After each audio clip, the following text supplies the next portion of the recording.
All right, so for our next class at the John David Ebert School for the Study of Culture, Cosmology, and the Arts, we will be reading through Deleuze's 1,000 Plateaus, Deleuze and Guattari's 1,000 Plateaus. This is, I think, the third collaboration that he did with Guattari, and there was one more after this called What is Philosophy, which is very good. They're all great. Slavoj Žižek has said somewhere that he thought that Deleuze's two best books were The Logic of Sense and Difference in Repetition. I completely disagree with him. I think this is Deleuze's finest work. There's something that Guattari draws out of Deleuze. In his earlier works, without Guattari, he tends to lean a little more to the left brain.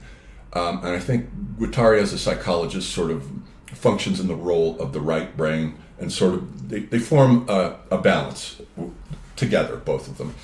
And then this is out of all the French postmodern philosophers that I've read, all their books, Foucault, Derrida, Lyotard, and so forth, this one is by far the best. I think it is a French postmodern masterpiece, possibly the greatest work of philosophy of the second half of the 20th century.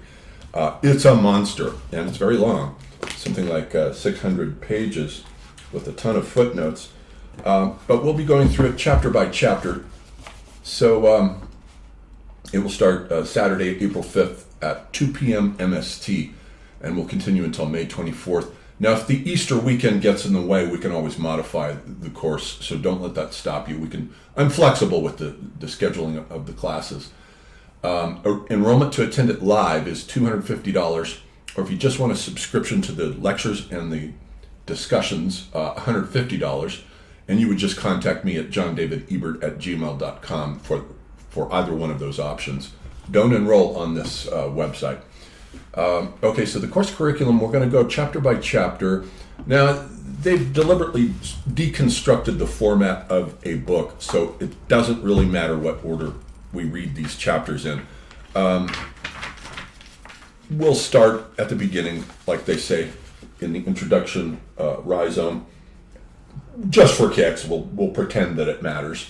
But in French, the world of French deconstructive philosophy, it doesn't really matter. But we'll start with the rhizome, the introduction. The first two chapters, Introduction to Rhizomes and Wolves, they're both relatively easy reading, especially the one on wolves, one or several wolves, because wolves form a rhizomatic pack.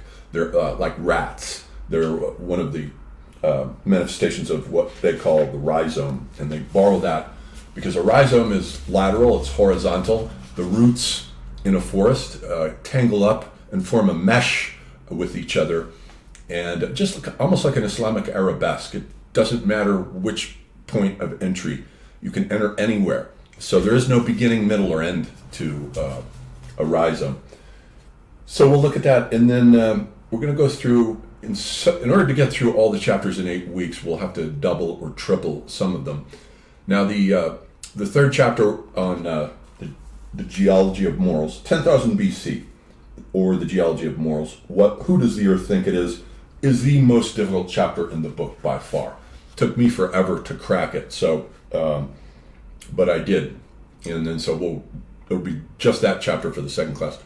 Then the chapter on linguistics, postulates of linguistics, and then sign regimes and bodies without organs. So that will include, one of my favorite chapters is on several regimes of signs. It's basically how you do the equivalent to Spenglerian culture morphology, but following the rules of postmodern deconstruction, where you can't have hierarchies or grand meta-narratives, but they sort of do it anyway.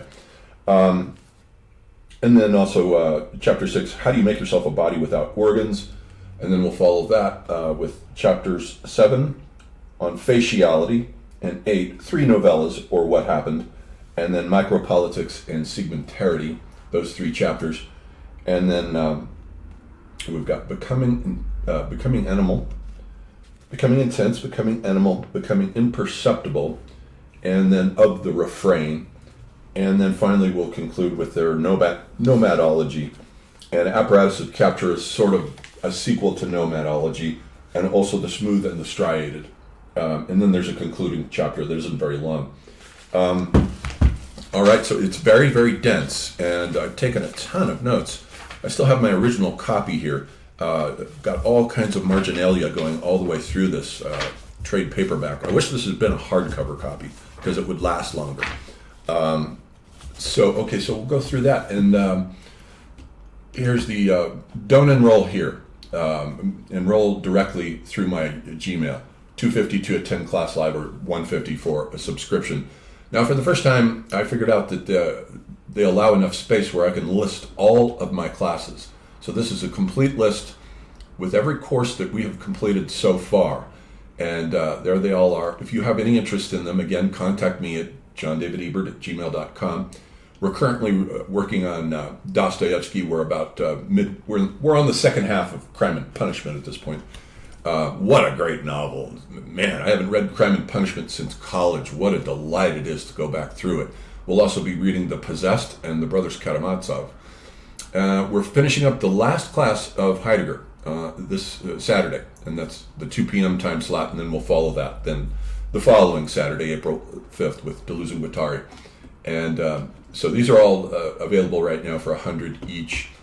And that's it. Keep in mind that I still do astrology readings also for those of you. They are invariably enlightening. I've not had a single client in the 3 or 4 years that I've been doing these readings for clients publicly. I've not had a single client walk away saying just bogus. It's a bunch of connecting the dots. It isn't. It absolutely is not. The postmodern left that wants to deconstruct all kinds of systems of hermetic divination, they're totally wrong. They're as wrong gets. I'm sorry. That's just not the case. Okay, so that's it, and hopefully I'll see you in class.